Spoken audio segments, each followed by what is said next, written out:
Hi everyone, welcome to the Muster Drill. I'm Scott, and today I want to talk about Royal Caribbean making changes to the Key program and vaccine mandates.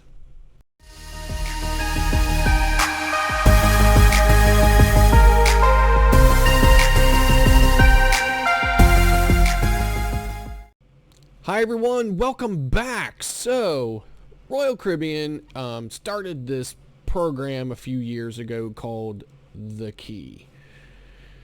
I'm just going to come straight out and tell you I hate it. I've only ever had it once, and that's because a family member chose to pay for it for me as like a Christmas gift or something. I don't like it. I don't like this entire industry's attitude towards returning cruising to the classes. So I realize we live in a class society, and a class society is not anything new, but I don't like it. Everybody, I'm sure everybody's seen Titanic, and how that whole thing plays out. Jack's allowed in the one area of the ship one day and not the other, and so forth, because he holds a third class ticket. I don't like the Key just because it's about, hey, let's get people to pay to get to the front of the line. Let's get people to pay for this. I hate all of that. I'm going on and on and on about this, but I just don't like it. Okay, I don't like the fact that somebody is paying, for this, that, or whatever. I hate this whole concept. But okay. So Royal Caribbean made some changes to the Key. I'm going to throw, some things up on the screen here that's going to show what what you used to get and what you get now. It's not a whole lot different. Most of the stuff is the same. I think one of the main things is they did away with this lunch on embarkation day. I have some family members that are really bummed about that. I have some family members who get the Key every time they cruise, and they're really bummed about that because they really like that lunch. But in any event, most of the things are the same. I think some of the big Key things that are the same, the Key, I think some of the key things in the Key that are the same are, you get the internet, and you get, the private time, and some of the priorities, some of the priority kind of stuff that you get, getting on the ship and, at the shows and things like that. So, all right, I'm going to be done with that one now. So the other thing I really want to talk about, and I think the main thing I want to talk about today, is vaccine mandates. So there's all this stuff happening with vaccine mandates. The latest speculation of it all, the latest possible issue from vaccine mandates is the, cancellations for Southwest Airlines over this past weekend. They had 2,000-3,000 flights canceled. And how does that affect, cruising? How does that affect travel, right? Most of us fly to get to a cruise ship. There's a lot of people who don't, but most of us fly to get to a cruise ship. And, if we can't fly to that cruise ship because of cancellations that are as a result of vaccine mandates, what are we going to do about that? So, vaccine mandates, I could probably do a 2-hour video on vaccine mandates. But, so some of the particulars of it, obviously we all know that Norwegian went to court to fight Florida so that they could, require vaccines across the board for their ships going out of Florida. Of course, Florida is now appealing that decision. But right now, that's what happened. I'm not surprised that the other lines did not jump on that when Norwegian won its temporary victory on it, because, I can remember back in, before cruising started, like in the spring of 2000, late winter, spring of 2021, before cruising was started again, there was lots and lots and lots of debate online about this. People upset about having to be vaccinated, or, this or that. So it was, a lot of people screaming, you can't tell me what to do, and I'm going to fight this, and I'm going to be angry about it, and everything else. From there to, I'm just not going to cruise at all until all of the, mandates are gone, all of the protocols are gone, all of the hoops that I have to jump through, and cruising is literally and absolutely exactly the way it was before, before COVID. So, there's a lot of debate about that. So I'm not surprised that the other lines didn't jump on it, because I said it from the beginning. They're not going to want to alienate these people, and I said also that any of these protocols, any of these, mandates, any of these kind of stuff, a lot of that stuff's going to be on paper. There's no way, you can put that down on the paper, as John Held always calls them, the beards, right? So the beards can, figure out, and can put it all down on paper, exactly what they're going to do. But it's going to come down to that person, that employee, that crew member on the ship, as to whether or not they're going to be the ones who see this person or that person not doing it or whatever, and go over there and say something. And I said it from the beginning. You're not going to find a lot of that. You just aren't. Okay, and I have, in my experience, I haven't seen it. I have yet to see or hear anybody who got, accosted by or even approached by an employee or crew member on a ship that said, you have to do this or else, right?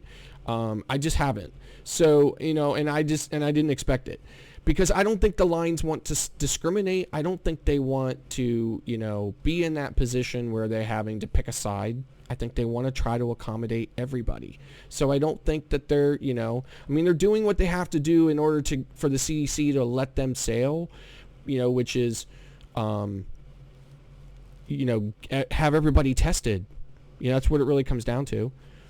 If you're tested, Royal Caribbean's like 90%, right? That's why they had to do all the test sailings, because they're letting like about 10% of the unvaccinated on their ships, right? Carnival's a little bit less, like 5% or whatever, and you got to apply for an exemption. So, I don't think any of them want this to happen. But it really, it creates an interesting dilemma, because now you spill that vaccine mandate over to like airlines. They had this issue, Southwest had this issue over, the weekend, where they had all these, canceled flights. And there's Southwest comes out and they blame like a whole bunch of things. They blame like an air traffic control shortage and some weather and things like that. And then the FAA comes out and says, no, none of that stuff is true.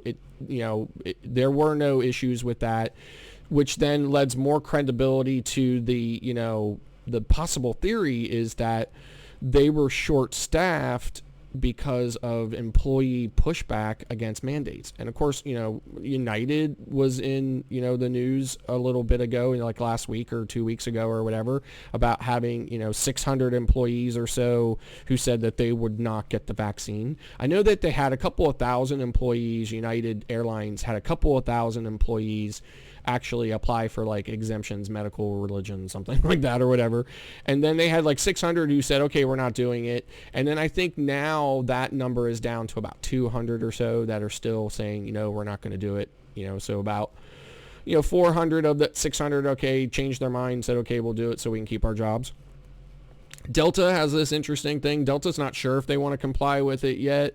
And that they think they're going to charge any unvaccinated employees, like, let them keep their jobs, let them keep doing what they're doing, but they're going to charge them like $200 a month in, like some type of like fee for not being mandated. Now, whether that's because, like a surcharge for their medical insurance or, whatever, doesn't matter. Okay. They're taking a slightly different position on it, and of course there was all these cancellations with Southwest and I think American and of course Spirit, over the summer and stuff. Again, lots of speculation as to what the reasons were and things like that. And we're never going to get any straight answers out of them. But in any event, if you look at these stories over these flights, you see, I see at least one person whose cruise was affected. And I'm in a Facebook group for my upcoming Horizon cruise on October 24th. And the there's lots of speculation in that Facebook group about, what are we going to do? And does anybody have plan Bs for, what, if Southwest, because I guess a lot of people are flying Southwest, and, a few people from like Pittsburgh and Ohio and things like that or whatever, and the vast, there's not a huge debate in there, but most of the people are saying, what, my plan B will be that I'll drive. And then I think to myself, wow, okay, are you going to find out that your flight is delayed or canceled in Pittsburgh in enough time to be able to drive to South Florida to Miami and actually get on the ship in time? I don't know. At the top of my head, I'm thinking no, right? So, it's interesting, these vaccine mandates, the impact, a lot of people have been complaining so far, a lot of the complaints at the beginning of the of the restart has been, about testing, and then the shortening of the window of testing, which added, further made it much more difficult to do. And then we're looking at this, where people are like, wow, these vaccine mandates now affecting, sort of secondary, markets or secondary aspects of my cruise in, coming in the form of, flight delays or flight cancellations because they're short-staffed because their employees don't want to be vaccinated. So, it's really interesting, and I would really, really, really like to know, what do you think? Leave me a comment below. What do you think about these mandates? Do you think they're a good idea? Are you concerned that, they're going to interfere with your cruise vacation or any vacation for that matter? I'd really like to know, so leave me a comment below.